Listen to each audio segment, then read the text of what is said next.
Bien-aimés dans le Seigneur, nous nous excusons pour ce retard. Oui, nous rendons grâce à Dieu pour sa présence dans nos vies, pour sa présence tangible. Aujourd'hui, l'Évangile nous dit encore que Jésus-Christ, il est le Dieu qui nous invite à déposer nos fardeaux, parce qu'il est doux et humble de cœur. Il nous dit encore aux sages et aux savants, il a caché ses mystères et il l'a révélé aux tout petits. Le Seigneur nous invite aujourd'hui à nous émerveiller devant la création de Dieu, devant la puissance de Dieu. Nous bénissons le Seigneur également pour notre Père Herman, affectueusement appelé Mamboy, qui a été ravi à notre affection le vendredi. On ne s'attendait pas à cette nouvelle, mais nous croyons et nous espérons qu'il est rentré dans la vie de Dieu. Il était le prêtre selon le cœur de Dieu. Par son amour pour l'Évangile, il est devenu missionnaire. Et il nous a invités de faire des saints nos amis. Et nous lui rendons hommage aujourd'hui et présenter toutes nos sincères condoléances à sa communauté, à la communauté Saint-Abraham de Guédiawaye. Car Père Herman était vraiment un père pour Hosanna Media. Et nous voulons nous incliner devant sa mémoire pour lui dire merci pour tout ce qu'il a été pour Dieu et pour nous, pour le service rendu dans ce pays, parce qu'il a impacté tant de générations. Il a permis à nos familles, à nos mamans, à nos pères de comprendre l'Évangile par le Wolof. Oui, Père Herman, jërëjëf Mamboy. Fu nga nekk tey yàlla na la gënal file nga jóge. Xam nañ ne tey yaa ngi sa wetu borom bi nga xam ne bëggoon nga ko di siwal di wasaare évangile bi. Aujourd'hui, bien-aimés, le thème qui nous réunit, c'est j'ai soif. Jésus-Christ sur la croix a crié, j'ai soif. Quelle est cette soif, bien-aimés? Et nous avons la grâce d'accueillir sur notre plateau le frère Michel Diène, berger du groupe de la fraternité Néhémie. Mon frère, sois la bienvenue. Merci. Bien-aimés, avec le frère Herman, nous allons confesser notre foi. Parce que nous savons qu'il est là auprès du Père et qu'il intercède dorénavant pour nous. Nous allons confesser notre foi avec lui et reconnaître que désormais il participe aux noces de l'agneau.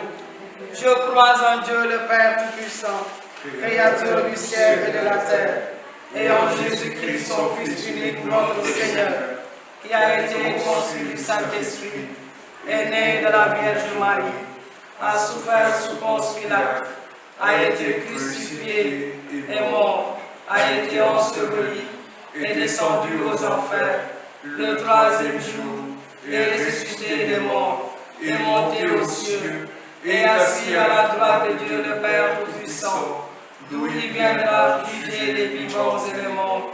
Je crois à l'Esprit Saint, à la Sainte Église catholique, à la communion des saints, à la rémission des péchés, à la résurrection de la chair, à la vie éternelle. Amen. Notre Père qui es aux cieux, que ton nom soit sanctifié, que ton règne vienne, que ta volonté soit faite sur la terre comme au ciel. Donne-nous aujourd'hui notre pain de ce jour. Pardonne-nous nos offenses, comme nous pardonnons aussi à ceux qui nous ont offensés. Et ne nous laisse pas entrer en tentation, mais délivre-nous du mal. Amen. Je vous salue Marie, pleine de grâce, le Seigneur est avec vous. Vous êtes bénie entre toutes les femmes, et Jésus, le fruit de vos entrailles, est béni. Sainte Marie, Mère de Dieu, priez pour nous pauvres pécheurs, maintenant et à l'heure de notre mort. Amen. Gloire au Père, au Fils et au Saint-Esprit. Comme il était au commencement, maintenant et toujours, dans les siècles des siècles. Amen. Nous allons invoquer le Saint-Esprit et demander au Seigneur vraiment en ce temps d'épreuve de venir fortifier notre foi. parce que nous croyons et nous confessons que le Père Herman est désormais assis à la droite du Père. Parce qu'avec lui, durant tout ce temps de la pandémie, il n'a pas cessé de nous donner des messages d'espérance, des messages de paix, qu'on persévère devant cette situation, de ne pas baisser les bras. Avec lui, on va invoquer le Saint-Esprit, lui demander de venir maintenant disposer nos cœurs à recevoir cette parole. Là où tu es, élève la voix et invoque le Saint-Esprit, pour que le Saint-Esprit sature ta vie, qu'il nous comble, qu'il nous fortifie, qu'il nous restaure. Avec le cœur, nous allons prendre un chant à l'Esprit Saint. La roua est, la roua est, la roua est, la roua est, la roua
Jésus, sachant que toutes choses étaient maintenant accomplies, dit afin que l'écriture soit accomplie, j'ai soif.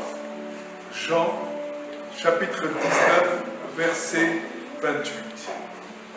Et c'est vrai que toutes choses étaient maintenant accomplies, car Jésus avait rempli toutes les grandes prophéties de l'Ancien Testament qui concernaient sa crucifixion. Rejeté par les siens, ils avaient détourné leur visage parce que, comme nous le dit Isaïe au chapitre 53, ils n'avaient plus l'aspect d'un homme. Et pourtant, ce sont nos péchés qu'ils portaient sur le bois de la croix. Et en fait, ce grand cri de « j'ai soif » qui vient accomplir l'écriture découle justement d'une prophétie dans le psaume 22 au verset 16. Et Jésus sur le bois de la croix, en fait, est en train de prier ce psaume afin que l'écriture soit accomplie. Parce qu'il commence par dire « Eloi, Eloi, lama sabachthani, mon Dieu, pourquoi m'as-tu abandonné ?» Et les gens pensaient qu'il était en train de perdre pied, qu'il appelait Élie, on se moquait de lui. Alors que dans ce psaume 22, nous voyons beaucoup de prophéties qui concernent le Christ s'accomplir. Au verset 16, il est dit « Ils ont percé mes mains et mes pieds. Ils partagent entre eux mes habits. Ils tirent au sort mon vêtement. » Et c'est ce qui s'est passé sur le bois de la croix. Et après cela, Jésus dit, afin que l'écriture soit accomplie, « J'ai soif. » Jésus a soif. Je ne pense pas que ce soit d'abord d'eau dont il avait soif, puisque lui-même étant la source d'eau vive.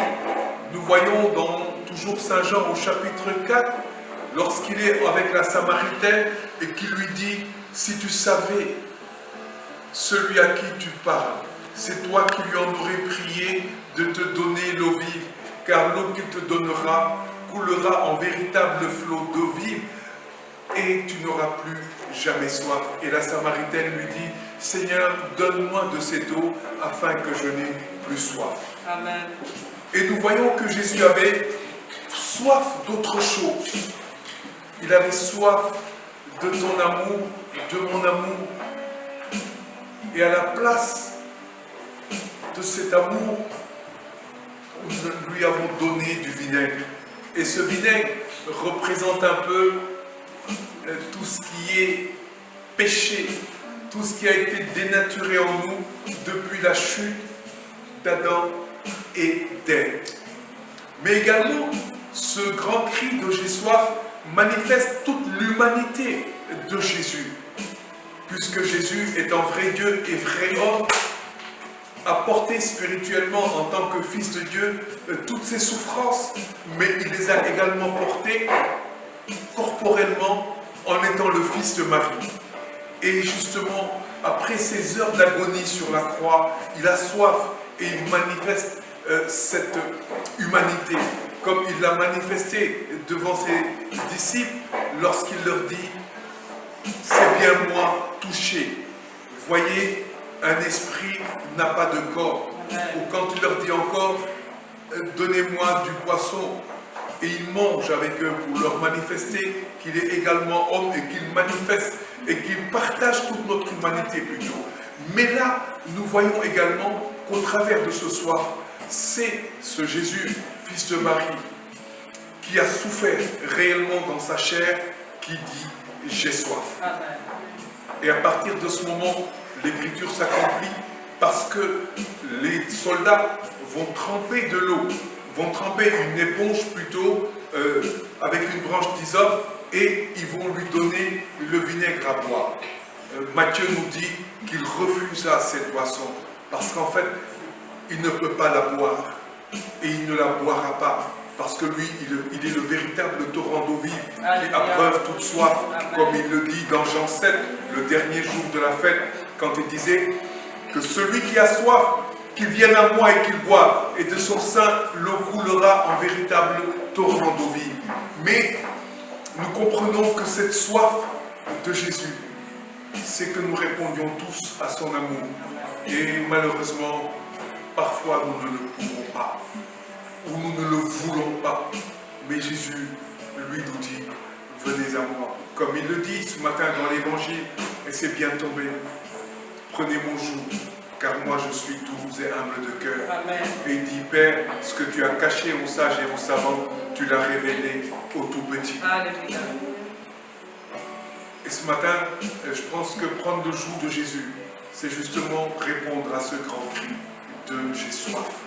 Puisque le joug attelle deux animaux, et c'est une grosse pièce de bois très pesante. Et lorsque les deux animaux n'ont pas la même cadence, le joug fait mal et ils sont obligés de s'ajuster. Et je crois que Jésus appelle chacun de nous à s'ajuster justement à son joug, parce qu'il est léger. Amen. Que le Seigneur vous bénisse. Amen. Alors on continue, hein, c'est ok. D'accord. Également, dans ce j'ai soif, on peut voir toute la soif de l'humanité qui a besoin d'absolu. Toute cette soif de l'humanité qui a besoin également d'être aimée. Je pense aujourd'hui à toutes ces personnes qui sont délaissées, qui n'ont aucune considération humaine, qui sont vraiment dans les bas-fonds de la misère et dont notre société aujourd'hui nature. Parce que pour eux, nous sommes dans une société de l'avoir, du pouvoir et du savoir. Et tous ceux qui ne sont pas justement dans ces sphères sont complètement rejetés et marginalisés. J'en veux aujourd'hui tous ces drogués. Sur ma carole, il y en a beaucoup. Moi, j'ai grandi à Grand Yoff, il y en a beaucoup.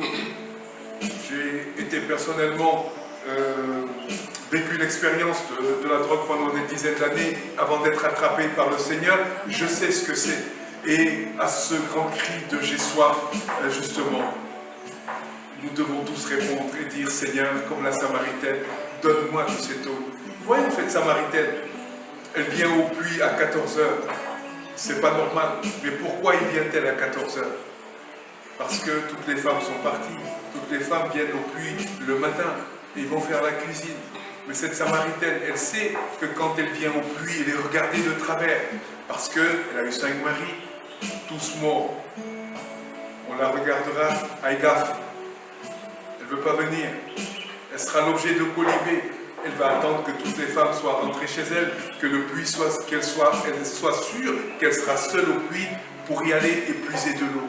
Et c'est là qu'elle rencontre justement celui qui est la source d'eau vive, qui va étancher cette soif qu'elle avait, qui va lui dire « mais va chercher ton mari ». Elle dit « j'en ai pas ». Il dira « tu as raison, parce que celui avec qui tu vis, c'est ton mari. » Ok. Si c'est ça l'évangile. Mais Jésus ne le dit pas pour le condamner. Jésus ne le dit pas pour la rejeter. C'est pour tout simplement lui dire l'eau de l'Esprit Saint t'affranchit, te conduit à la vérité tout entière pour que tu sois face à ta vie et que tu puisses répondre à mon amour. Et aujourd'hui, c'est à cette situation de face à face à laquelle chacun de nous est appelé à voir les misères de ma vie. Parce qu'en fait, je ne suis pas appelé à ça, et comprendre que je suis appelé à un destin glorieux, que je suis appelé à être transformé de gloire en gloire à l'image du Christ Jésus, pour me dire, mais pourquoi suivre ces sentiers de misère alors qu'il y a un palais de délices qui m'attend? Comme l'enfant prodigue, me dire oui, je me lèverai et je vais vers mon Père, parce que je sais que là-bas, il y a à manger, il y a à boire, et il y a encore beaucoup plus. Il y a le don de la vie éternelle, il y a le don du Saint-Esprit. Et répondre à ce j'ai soif. Ce j'ai soif, je vois aujourd'hui, par rapport à toutes ces femmes censées donner la vie, et qui l'ont tuée parce qu'un jour, face à certaines situations, elles ont dû avorter. Peu comme la Samaritaine, ou comme la femme adultère, à qui Jésus dit, va ne pêche plus.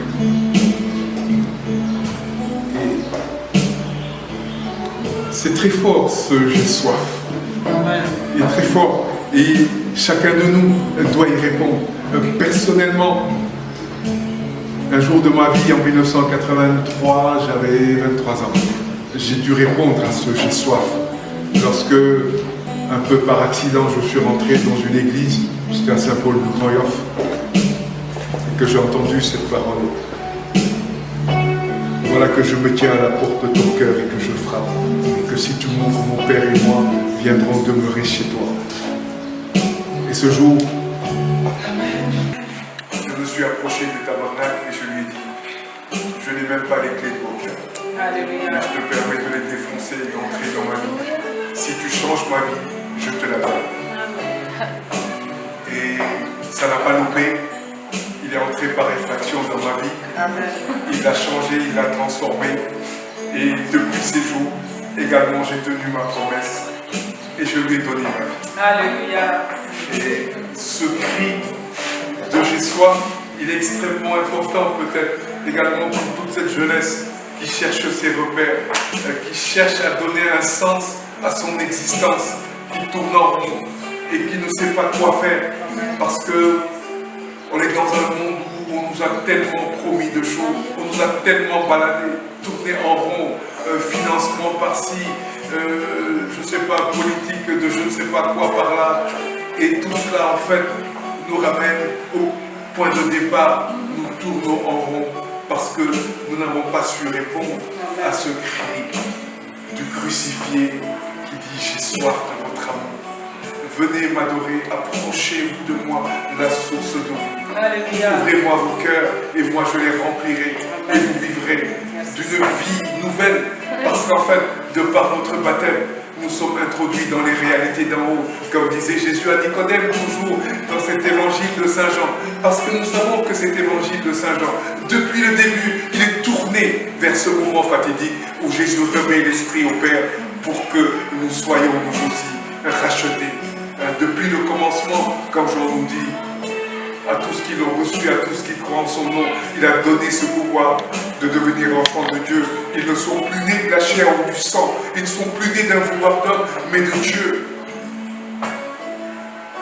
Et il dit, la loi nous a été donnée par Moïse, mais la grâce et la vérité nous ont été données par Jésus-Christ. Et que de sa plénitude, nous recevons tous, et grâce sur grâce. Et c'est cette plénitude-là qui coule en nous, cette plénitude-là qui répond pleinement à ce cri du crucifié qui dit « J'ai soif ». Et je pense qu'en répondant à ce cri, nous sommes appelés comme Nicodème qui ne comprenait pas cela, à naître de nouveau. D'une naissance spirituelle qui nous introduit justement dans la dimension formidable de ce royaume de Dieu qui n'est pas réservé pour ceux qui vont mourir demain, mais qui est déjà là, même s'il n'est pas encore achevé. Et nous vivons dans les réalités de ce royaume. Paul nous le dit, nous sommes co-héritiers avec le Christ et concitoyens de la Jérusalem céleste. Et c'est extrêmement vrai qu'aujourd'hui, nous devons ouvrir les yeux et répondre à ce cri. Parce que Christ nous appelle aujourd'hui, comme il dit dans Éphésiens, pour que nous puissions comprendre quelle est l'espérance qui est attachée à cet appel. Christ aujourd'hui défriche pour nous des horizons nouveaux, comme Abraham lorsque Dieu lui dit « Tout ce que tu vois est à toi, je te le donne ». Et c'est à cela que nous sommes appelés, à dire au Seigneur aujourd'hui « Tout ce que tu veux, tout ce que je vois, tu me le donnes ». Et souvent nous le voyons, Dieu l'a interpellé, parfois Jérémie, en lui disant « Que vois-tu Jérémie ?» Il lui dit « Je vois une branche d'amandier ». Et lui dit, tu as bien vu, parce que voilà ce que je vais faire. Et justement, nous sommes appelés à ouvrir les yeux au pied de la croix, là où le crucifié est transpercé, pour voir tout cet amour qui coule de son cœur, là où coule le sang et l'eau. Et c'est cela qu'il voulait dire à la Samaritaine, toi qui viens puiser de l'eau, sans eau j'ai purifié ton cœur, et en toi j'ai fait couler ma vie. Et je prie, chers frères, chères sœurs, que cette vie abondante du Christ coule en toi aujourd'hui, afin que ta vie soit changée. Amen. Est-ce qu'on peut prendre un chant? J'ai soif, je pense. Ou un autre chant.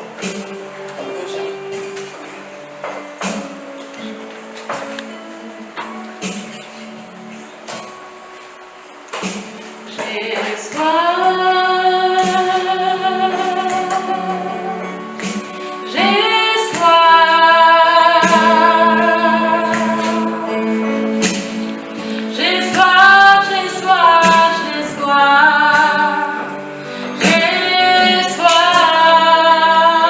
J'ai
faveur des pécheurs que nous sommes. La parole de Dieu nous déclare dans Galates 4:4, mais quand la plénitude du temps est venue, Dieu envoya son Fils né d'une femme. Et donc, il est clair qu'il a été envoyé du ciel pour naître Dieu du sein de la Vierge Marie. Et en Marie, Jésus s'incarne et devient pleinement homme. Et Marie est au pied de la croix. Et c'est pour cela que dans ce j'ai soif, il est également bon de nous approcher de la Vierge Marie. Parce que après cet épisode du j'ai soif, il dit quelque chose à l'un de ses disciples. Il dit, fils, voilà ta mère, mère, voilà ton fils. Et à compter de ce jour, le disciple prit Marie chez lui et devint sa mère. Marie était présente au Cénacle, là où l'Église est née. Et je pense même aujourd'hui, si certains, parce que ça ne les arrange pas trop, nous disent que ouais, bon bah, les catholiques ils exagèrent, la Vierge Marie par-ci, par-là. C'est vrai, il ne faut pas être dans la mariologie non plus, mais il faut comprendre que cette femme est exceptionnelle parce qu'à partir du moment où elle a entendu la parole de l'ange, a mis toute sa volonté et toute sa disponibilité au service de l'accomplissement du projet de Dieu, du projet bienveillant de Dieu de sauver l'humanité au travers de ce Fils Emmanuel. Amen. Cette femme, on n'a pas commencé à la prier, à demander son intercession quand elle est morte. Non, nous la voyons à Cana. Quand on lui dit le vin est fini et qu'il s'approche de son fils pour lui dire ils n'ont plus de vin et que le fils lui dit femme, mon heure n'est pas venue, et qu'elle dit justement au serviteur faites tout ce qu'il vous dira.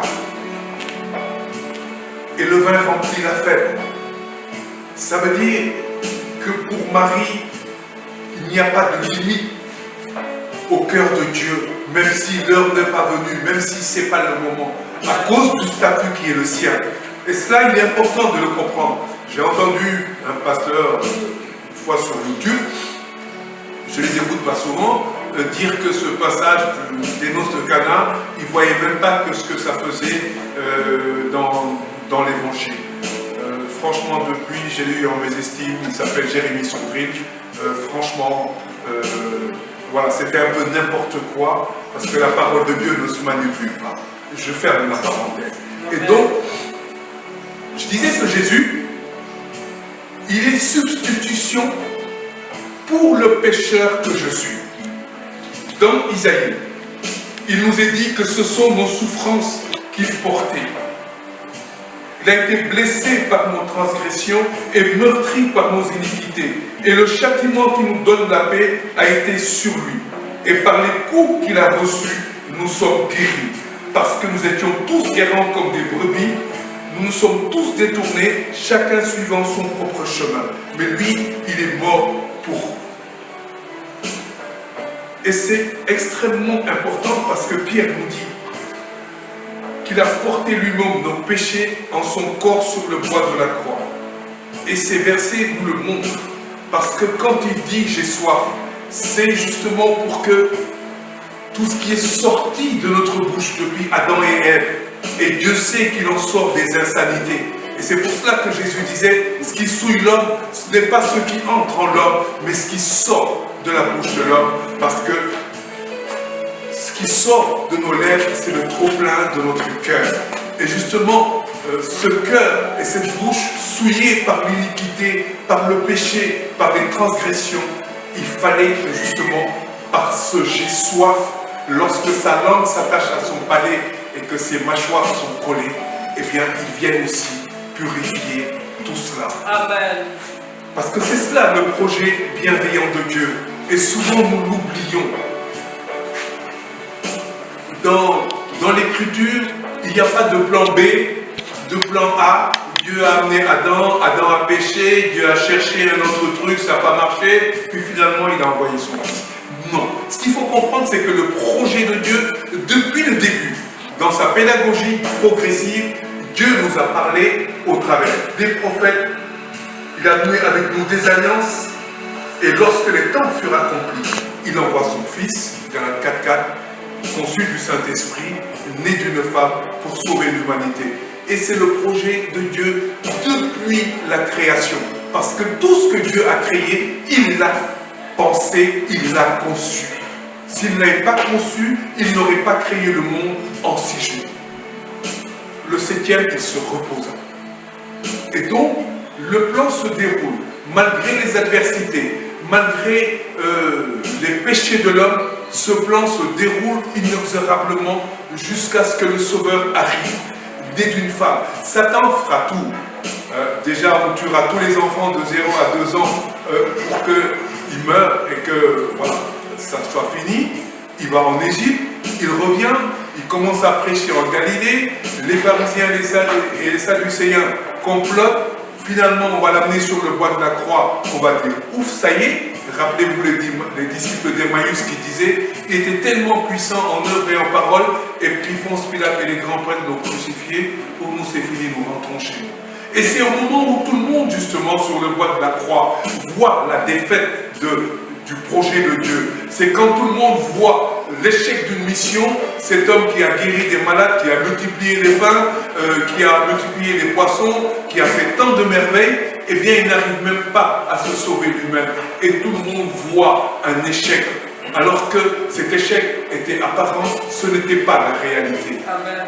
Une des rares personnes qui l'a compris, c'était le centurion qui était un païen et qui voit le voile du temple se déchirer et dire celui-ci est vraiment le Fils de Dieu. Alléluia. Et ce n'est qu'après qu'on comprendra lorsque Paul nous dit dans Colossiens 2,14, il a cloué sur le bois de la croix la cédule de notre dette qui nous était contraire. Il a dépouillé puissance et domination, les a donnés en spectacle à la face du monde en les traînant dans son cortège triomphal. Alléluia. Amen. Et je veux que tu saches, mon frère, où est ta place dans ce cortège triomphal. Amen. Si tu es membre du corps du Christ, tu es assis sur le char qui traîne celui qui a été vaincu. Et ce soir, et ce j'ai soif, il va jusque-là aujourd'hui pour te dire, tu as soif de mon amour, tu veux le recevoir pleinement, oui, mais est-ce que es-tu prêt à faire toutes les ruptures que moi je te demande? Est-ce que tu es prêt à me choisir comme seul Seigneur et seul Sauveur? Parce que moi seul suis mort sur la croix pour toi. Ton pangol n'est pas mort sur la croix pour toi. Ton outil n'est pas mort sur la croix pour toi. Ton bukin n'est pas mort sur la croix pour toi. Il ne t'a jamais dit j'ai soif de ton amour. Moi je te l'ai dit. Es-tu prêt à renoncer à tout cela? Amen. Dimanche dernier dans l'évangile il nous disait, celui qui veut me suivre, qu'il prenne sa croix, qu'il renonce à lui-même et qu'il vienne à ma suite. Parce que celui qui gagne sa vie la perdra et celui qui perdra sa vie la gagnera. Et j'ai soif que tu t'attaches à moi. J'ai soif que tu lâches ton péché. J'ai soif que tu lâches tes idoles.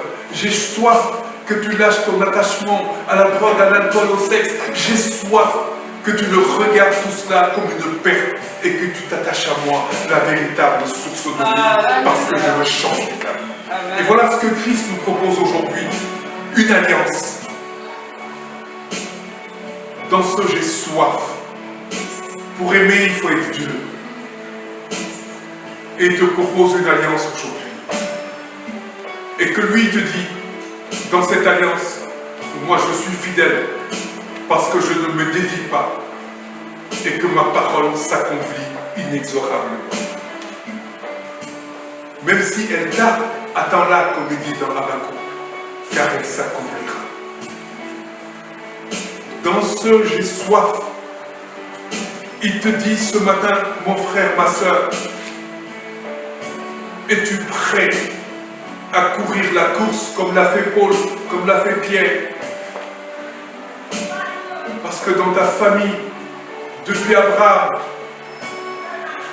Isaac, Jacob, David, jusqu'à Jésus-Christ, il n'y a jamais eu de vaincu, il n'y a jamais eu de loser, il n'y a jamais eu de perdant.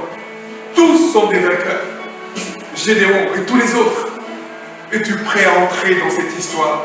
Parce que moi, je fais des choses extraordinaires avec des gens ordinaires. Amen. Ma grâce te suffit.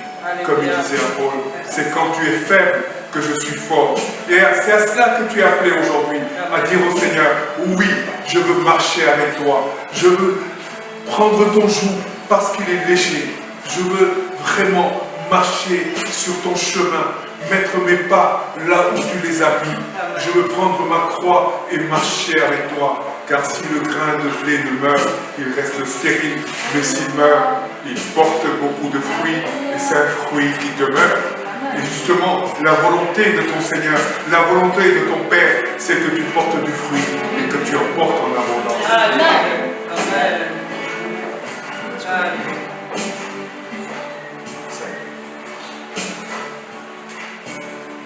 Et je voudrais, avant de terminer, puisqu'il nous reste 5 minutes, que nous puissions prier.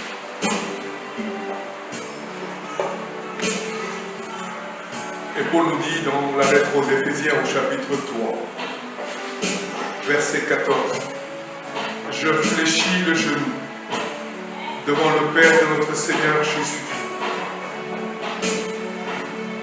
de qui toute paternité au ciel et sur la terre tire son nom,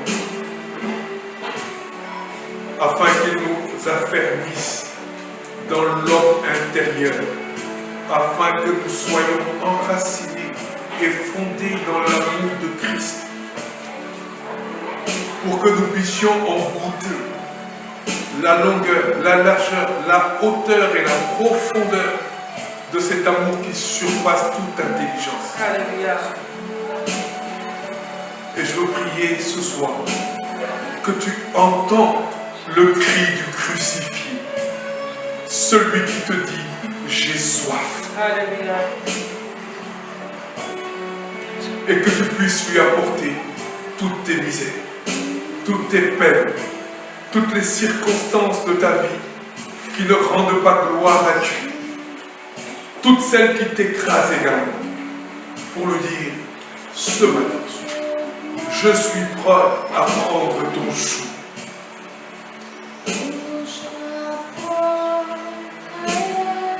Béni soit Dieu qui nous a choisis depuis bien avant la fondation du monde pour que nous soyons saints et irréprochables devant sa face, car tel fut le bon vouloir de sa volonté. Que ce cri retentisse dans ton cœur afin que tu répondes à cet appel. Pas demain, pas après-demain, mais aujourd'hui. Qui que tu sois, quelle que soit ta vie, que tu répondes au cri du crucifié qui te dit j'ai soif.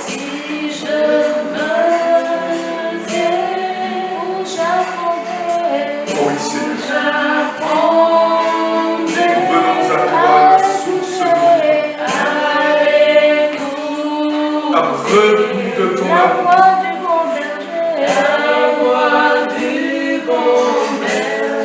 Parce que nous voulons avancer en eau profonde, dans cette source jaillissante du temps, qu'Ézéchiel préfigurait au chapitre 40. Cette eau qui coule en abondance et qui devient un fleuve immense. C'est de ton côté ouvert sur la croix qu'elle jaillit cette source. Et c'est là à Golgotha que nous venons nous abreuver ce soir pour répondre à ce cri. Ce cri qui dit j'ai soif. Seigneur, j'ai soif de ton amour. Amen.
pour la vie de ton serviteur. Merci pour la jeunesse de mon pays. Seigneur, nous te disons merci parce que nous savons qu'une heure dans tes parvis vaut 1000 qu'ailleurs. Nous voulons encore te dire merci pour ton serviteur que tu as appelé auprès de toi. Seigneur, nous voulons élever nos voix parce que nous savons que notre foi est plus grande que cette épreuve. Parce que nous savons que tu es le Dieu qui console tes enfants qui sont dans la peine. Seigneur, aujourd'hui encore, tu viens nous rassurer. Tu viens nous dire encore, courage, j'ai vaincu le monde. Comme tu le déclares dans ta parole, il essuiera toute larme de vos yeux. Seigneur, nous croyons qu'en ce jour, tu vas essuyer nos larmes. Nous croyons que tu vas venir prendre possession de nos cœurs qui sont tristes à cause de cette disparition. Parce que nous savons que Père Herman repose dans la paix. Il t'a tant aimé, il t'a cherché, et il t'avait choisi, il t'avait donné sa vie. Et aujourd'hui, tu viens lui donner ce repos. Seigneur, maintenant, console sa famille spirituelle, console ses enfants, console ses petits-fils. Puis on aimait l'appeler Mamboy. Nous te demandons maintenant de venir assister sa communauté, Saint-Abraham. Oui, Seigneur, agis maintenant. Agis parce que tes enfants ont besoin de toi. Nous crions à toi en ce jour pour te demander de venir maintenant nous révéler ton amour, comme l'a dit le frère. Mon frère, là où tu es, dis merci au Seigneur. Dis merci au Seigneur. Comme l'a dit la parole, on reconnaît l'arbre par ses fruits. Le frère a choisi la meilleure part, celle de donner sa vie au Christ pour être témoin de l'amour de Dieu à travers son ministère. Et le Seigneur aussi a besoin de toi, mon frère, ma soeur, pour impacter cette nation. Le Seigneur veut faire de toi ce Gédéon. Le Seigneur veut faire de toi ce Josué. Mais il suffit que tu choisisses la meilleure part. Lui, n'aie pas peur de donner ta vie à Christ. N'aie pas peur d'être ce témoin fidèle. N'aie pas peur d'être celle lumière de cette nation. Dieu a besoin de toi. Car il dit que la moisson est abondante, mais les ouvriers sont peu nombreux. Mon ami, sois cet ouvrier pour aller à la vigne du Seigneur pour le salut des âmes. Oui, Père, merci mon frère. Que le Seigneur bénisse ton ministère. Vraiment que le Seigneur te comble. Nous, la jeunesse, nous avons besoin de vous pour nous parler de votre témoignage qui vont impacter notre vie.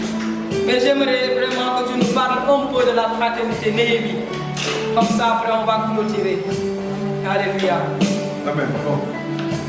C'est l'apostolat Néhémie en fait. Et c'est un apostolat qui a été d'abord conçu pour favoriser un leadership chrétien dans tous les domaines. Parce qu'en fait, aujourd'hui, dans notre monde, il nous faut, si nous voulons exister, il nous faut raisonner en termes d'impact. Et aujourd'hui, puisque nous sommes le sel de la terre et la lumière du monde, il nous faut impacter notre génération, notre monde actuel, et il nous faut impacter notre société, le Sénégal. Et c'est dans ce but que l'apostolat Néhémie est né. Alors, je précise juste que ce n'est pas un apostolat pour des cadres ou pour des hommes d'affaires. Le leadership, ça n'a rien à voir avec tout cela. Parce que, comme je dis, même un technicien de surface, il peut être leader dans son domaine et il peut impacter dans son domaine. Et c'est dans ce cadre-là que nous avons eu à cheminer depuis quelques années déjà, une dizaine d'années, et nous avons vu franchement qu'il était possible pour un chrétien, avec la parole de Dieu, de grandir, d'avoir un développement personnel à tout point de vue, spirituel, financier, matériel, etc., en s'appuyant d'abord sur deux axes qui sont le trône de Dieu, c'est-à-dire l'équité et la justice. Et pendant ces quelques années, nous avons vu des carrières évoluer, nous avons vu des membres de l'apostolat se lancer eux-mêmes dans leurs propres affaires, ce que les chrétiens n'aiment pas beaucoup, mais ça change beaucoup, parce que tout cela, ça fait partie, il faut créer des choses. Et aujourd'hui, l'objectif, c'est de créer une cité à Kignambour, donc à côté de Popeyine. Le terrain est déjà acquis, 3 hectares, donc c'est une cité fermée, une cinquantaine de logements. Et voilà, aujourd'hui, l'étape suivante, c'est vraiment de bâtir cette cité, puisqu'en fait, Néhémie était un bâtisseur. Néhémie, c'était un échanson du roi à Babylone et qui avait donc eu vent de la situation à Jérusalem et qui avait pleuré, qui avait jeûné et qui avait reçu la permission du roi de revenir à Jérusalem pour rebâtir les murailles. Et on voit donc Néhémie, pour nous, c'est le prototype du leader chrétien, parce que dans tout ce qu'il fait, il a une Bible dans l'une des mains et donc son outil dans l'autre main, ce qui lui aura permis de réussir, notamment avec les contemporains de Zacharie, Esdras, Agé et tout ça, donc Zorobabel. Et tous ces gens-là, ce sont des gens qui ont eu à exercer un leadership pour la restauration donc, culturelle, sociale et même économique donc, du peuple de Dieu. Et c'est vraiment des exemples que nous essayons de suivre en grandissant dans la parole de Dieu et la prière pour aider à booster tous les chrétiens qui sont ici. Alléluia. Amen. Tu peux acclamer le Seigneur là où il est. Et je t'invite vraiment à acclamer le Seigneur pour notre Père Herman. Parce qu'en ce moment, il rentre dans le cortège des anges. Il est accueilli dans le royaume de Dieu, dans la cour céleste. Tu vas acclamer le Seigneur pour lui. Acclame-le. Que le Seigneur dans ta grâce te bénisse mon frère. C'est un homme que j'ai toujours voulu rencontrer. Amen. En fait, je m'intéresse beaucoup au Wolof. Donc, malheureusement, ça n'a jamais pu se faire. Mais bon, voilà, parce que je l'écoutais à la télé et tout. Voilà, moi, je travaille beaucoup en Wolof et c'est un homme que j'avais toujours voulu rencontrer. Bon, voilà. Mais de là où il est, voilà, qui nous a continué à nous accompagner de sa prière. Amen. Alléluia. Que le Seigneur vraiment te bénisse, mon frère. Nous nous donnons rendez-vous le dimanche prochain pour un autre numéro. Et j'ose nous dire, mon bien-aimé, aimons-nous vivants. Aimons-nous vivants. Et que le Seigneur, dans sa grâce, nous bénisse. Au nom du Père, et du Fils, et du Saint-Esprit. Amen. Et comme le Père Herman nous disait, faisons les saints nos amis. Si tu as un saint que tu aimes, fais de ce saint ton ami. Que le Seigneur te bénisse. Amen. Ouais, moi j'en ai trouvé un ici derrière. Mon